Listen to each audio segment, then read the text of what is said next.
Assalamualaikum warahmatullahi wabarakatuh. Waalaikumsalam warahmatullahi wabarakatuh. Pada kesempatan ini saya ditemani oleh Bu Fani, guru kelas 4 ya. Assalamualaikum Bu Fani. Waalaikumsalam. Gimana kabarnya hari ini? Alhamdulillah baik. Hari ini kita akan adakan percakapan pra-observasi ya Bu ya. Sebelum nantinya saya amati jalannya proses pembelajaran yang akan Ibu lakukan di kelas atau sebelum saya melakukan supervisi kelas. Adapun tujuan dari supervisi adalah untuk mengetahui dan mengevaluasi jalannya pembelajaran yang Ibu lakukan, dan kenapa kita hari ini melakukan percakapan pra-observasi.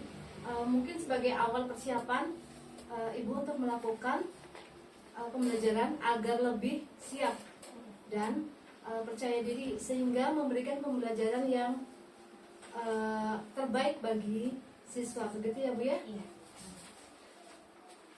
Terkait dengan pembelajaran ada beberapa pertanyaan Bu yang ingin saya sampaikan kepada Ibu yang berkaitan dengan tujuan pembelajaran. Kira-kira apa tujuan pembelajaran yang ingin Ibu capai? Ya, tujuan pembelajaran yang ingin saya capai di kelas 4 yaitu mengidentifikasi proses perubahan wujud zat akibat pelepasan dan penyerapan kalor dalam kehidupan sehari-hari. Ya Bu, jadi nanti anak itu nanti mengetahui ya Bu ya, Iya. bagaimana wujud zat, bagaimana nanti dapat mempraktekannya ya Bu ya. Nah, pertanyaan yang kedua Bu, bagaimana dengan area pengembangan yang ingin Ibu capai,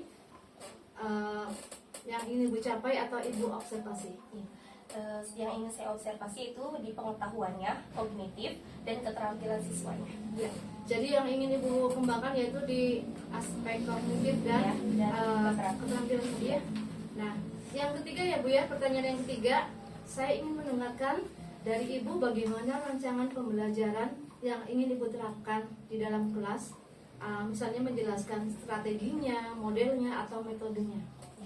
Pertama ada strategi pembelajaran, yaitu strategi yang saya ambil ada pembelajaran berdiferensiasi berdasarkan kesiapan belajar siswa yang diintegrasikan pembelajaran sosial emosional, kemudian nanti akan dibagi menjadi beberapa kelompok, yaitu ada audio visual, visual, dan kinestetik. Nah, terus ada model pembelajaran yang saya gunakan yaitu PBL, berbasis masalah. Lalu ada metode pembelajarannya yaitu diskusi kelompok, tanya jawab, dan juga penugasan. Ya. Terus masalah medianya Bu, apa yang ingin Ibu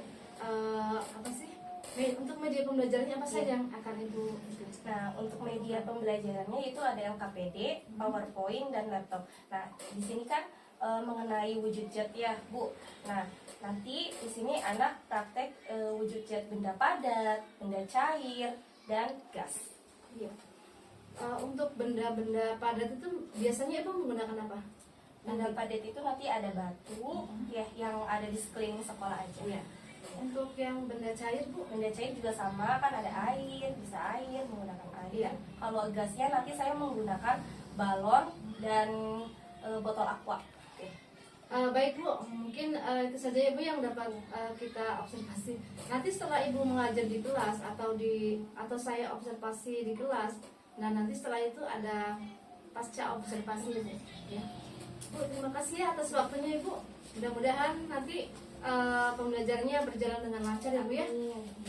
Assalamualaikum warahmatullahi wabarakatuh. Waalaikumsalam warahmatullahi wabarakatuh. Assalamualaikum.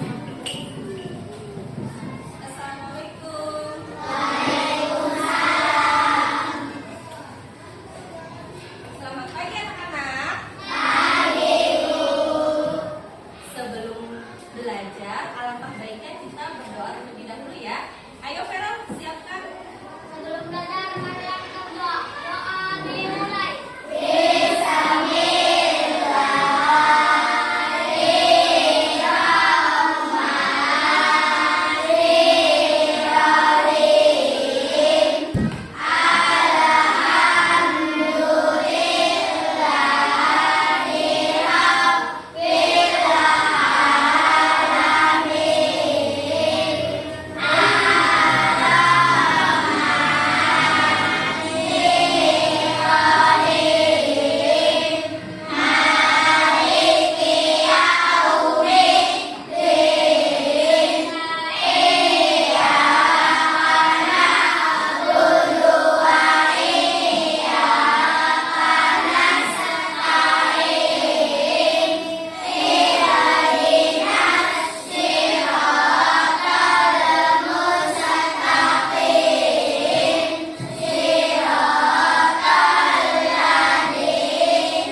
yang di sini hatinya lagi senang?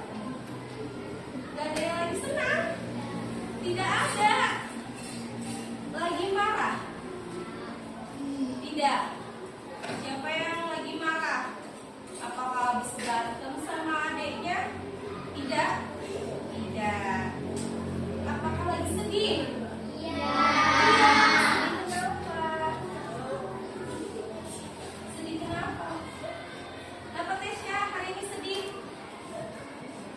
Kenapa? Lagi habis berantem sama adiknya?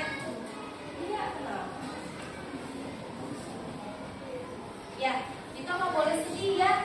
Masih pagi harus semangat. Semangat. Kenapa sih kita harus semangat?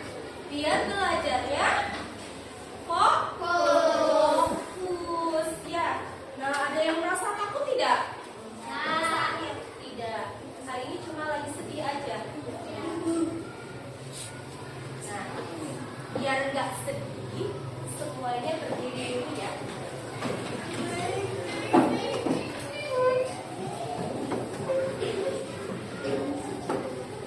Kita menyanyikan lagu Indonesia Raya. Ya. Hafal tidak? Hafal. Kita sini ya, sama-sama semuanya berdiri ya. Tidak ada yang duduk.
Ya, udah boleh duduk kembali.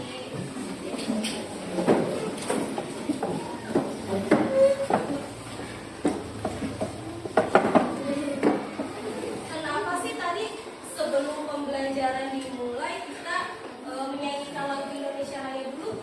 Ada yang tahu tidak? Karena apa? Karena untuk menumbuhkan rasa cinta kita terhadap Indonesia, tanah air kita. Ya, terhadap tanah air kita dan menumbuhkan rasa nasionalisme. Ya, itu. Nah, hari ini siapa yang tidak berangkat? Dafa. Kemana Dafa? Kemana?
sebagainya. Nah, kalau cair apa ya?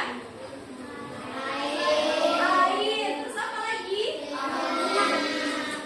Minyak, oli. Terus yang ada di kendaraan? Bensin. Betul ya. Nah, kalau gas apa ya contohnya? Angin. Betul. Apa lagi?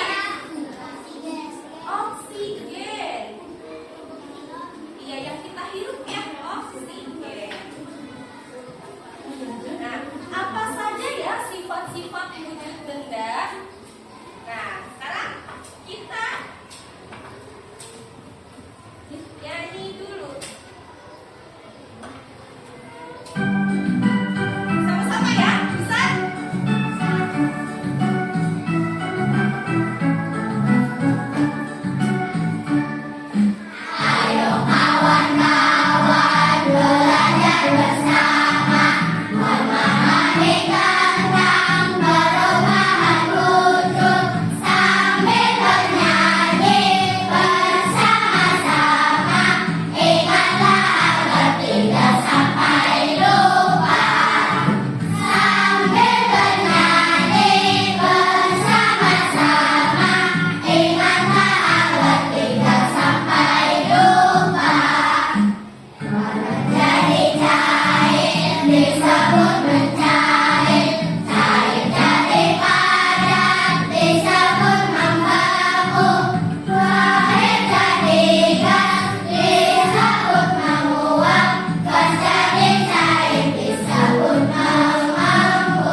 Assalamualaikum.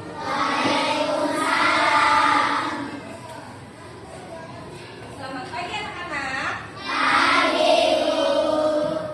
Sebelum belajar, alangkah baiknya kita berdoa terlebih dahulu ya. Kalian sudah tahu apa saja sih Contohnya ya, tadi kan kalian tahu membekut, mengkristal, ya, mencair, membeku. Nah, Kita setiap perhatikan benda tersebut contohnya. memiliki sifat yang berbeda-beda. Kalau berdasarkan unitnya, benda bisa dikelompokkan menjadi tiga, yakni benda padat, benda cair, dan juga benda gas. Kita bahas sifat-sifat benda padat, benda cair, dan benda gas tersebut yuk. Kita perhatikan ya Sebelum kita sifat-sifatnya mulai dan belajar, contohnya jangan apa lupa saja. masyarakat dan contohnya ya. Benda padat. Sifat-sifat benda padat adalah bentuknya tetap, dapat diubah bentuknya dengan menggunakan cara tertentu, dan juga mempunyai massa. Contoh benda padat diantaranya adalah batu, besi, dan kayu. Benda cair. Sifat-sifat benda cair adalah bentuknya dapat berubah mengikuti wadahnya, menempati ruang, mempunyai massa, permukaan benda cair yang tenang akan selalu datar, mengalir ke tempat yang berbeda, dapat meneruskan suatu zat tertentu. Contoh benda cair antara lain adalah air dan minyak. Benda gas. Sifat-sifat benda gas adalah nggak bisa dilihat tapi bisa dirasakan. Bentuknya bisa berubah sesuai dengan ruang yang tempatnya, menempati ruang, mempunyai massa, dan bahkan ke segala arah. Contoh dari benda gas adalah asap. Nah, itulah sifat-sifat benda, baik benda padat, cair, dan gas. Sekarang kita mengenal berbagai jenis benda yuk. Dalam kehidupan sehari-hari, kita akan melihat proses perubahan jenis benda dan contohnya yang ada di sekitar kita. Contohnya ya, Perubahan perhatikan jenis ya. benda atau perubahan yang terjadi pada suatu benda dengan bentuk berbeda. Peristiwa perubahan bentuk tersebut termasuk benda padat, cair, dan gas. Peristiwa tersebut bisa terjadi karena benda mengandung atau melepas hawa. Biasanya ini terjadi akibat tindakan seperti pemanasan, pendinginan, dan pengemburan. Apa saja perubahan bentuk benda yang contoh di sekitar kita ya? Satu, membeku. Benda cair bisa berubah wujud menjadi padat. Dalam hal ini, jika benda cair didinginkan hingga jadi pembekunya, maka akan berwujud menjadi benda padat. Contoh benda padat adalah air yang dimasukkan ke dalam freezer dalam bentuk menjadi es batu. Dua, mencair. Mencair adalah kebalikan dari membeku. Mencair adalah perubahan wujud dari padat menjadi cair. Benda padat bisa mencair saat dipanaskan dengan suhu tinggi hingga benda tersebut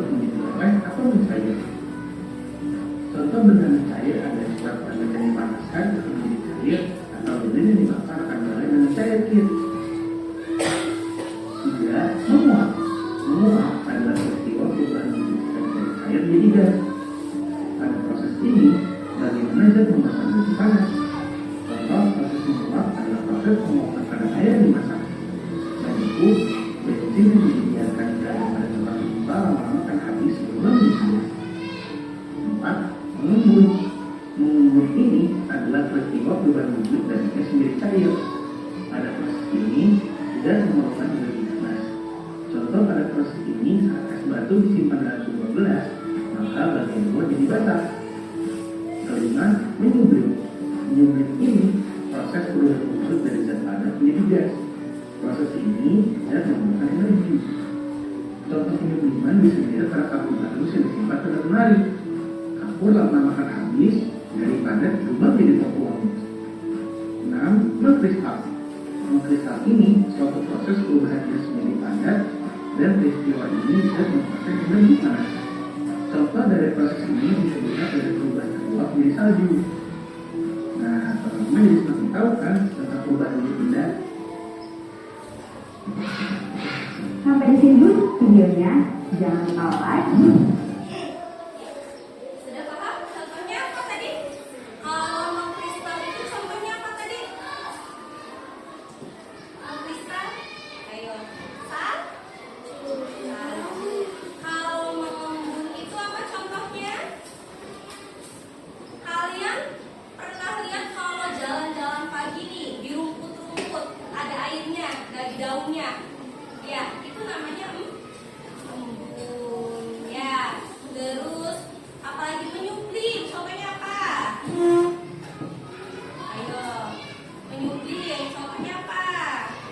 Ada yang tahu? Apa contoh menyublim? Contohnya apa? Apa? Contohnya apa?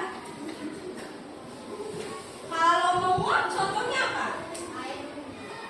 Air mendidih, betul sekali. Ya, air mendidih. Nah, sekarang sebelum ibu bagikan LKPD, ya tahu LKPD? Lembar kerja ya. Nanti kalian berkelompok. Ya, berkelompok. Nah, tadi kan waktu awal pembelajaran kalian bilangnya merasa sedih tuh. Ya, yang pada saat mengerjakan kelompok kalian itu tenang. Ya, kita menenangkan diri. Dengarkan arahan dari video ini ya. Biar relax dulu kalian ya.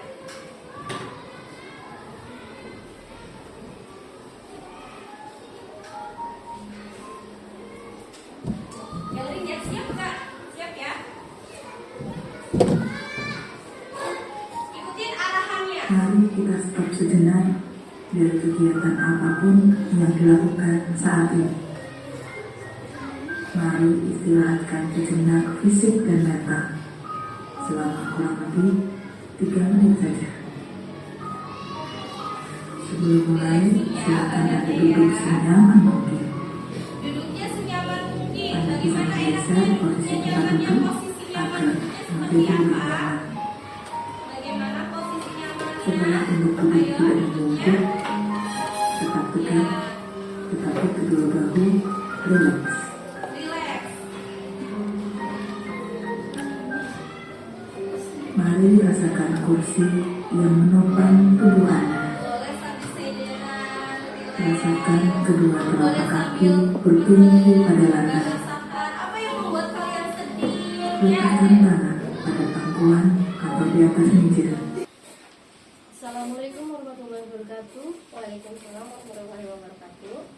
Bertemu kembali bersama saya Endrawati, calon guru penggerak angkatan 11 dari SDN 1 Kalibuntu, Kabupaten Cirebon. Saya masih ditemani oleh Ibu Fani, guru kelas 4 sebagai guru yang telah observasi pada kegiatan supervisi akademik. Assalamualaikum Bu Fani.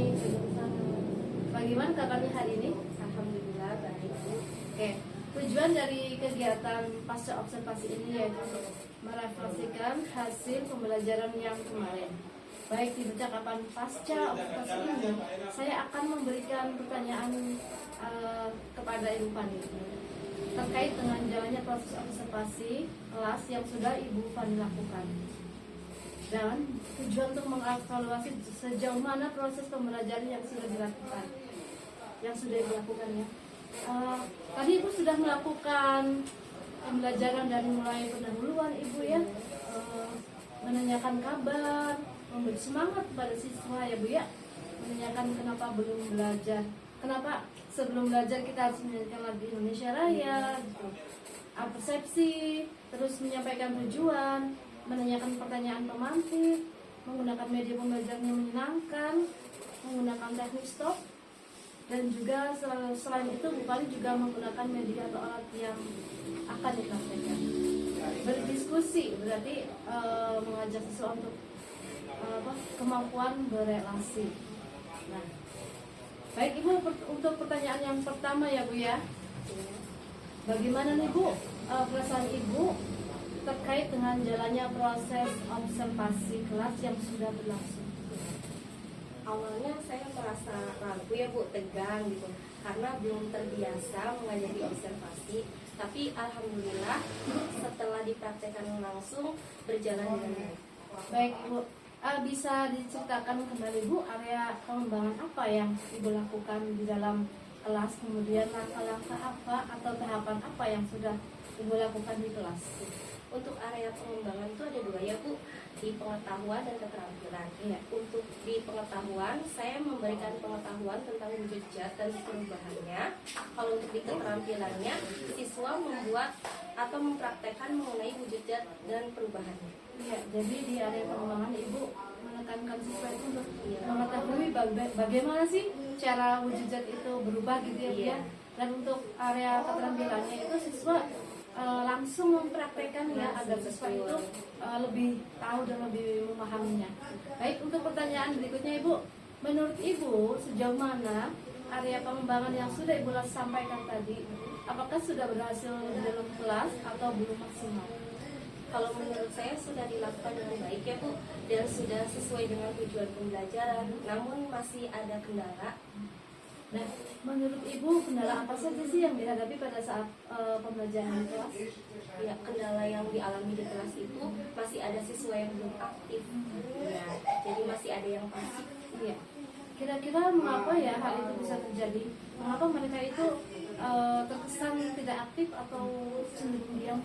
Karena dia itu kurang percaya diri sama kurang fokus.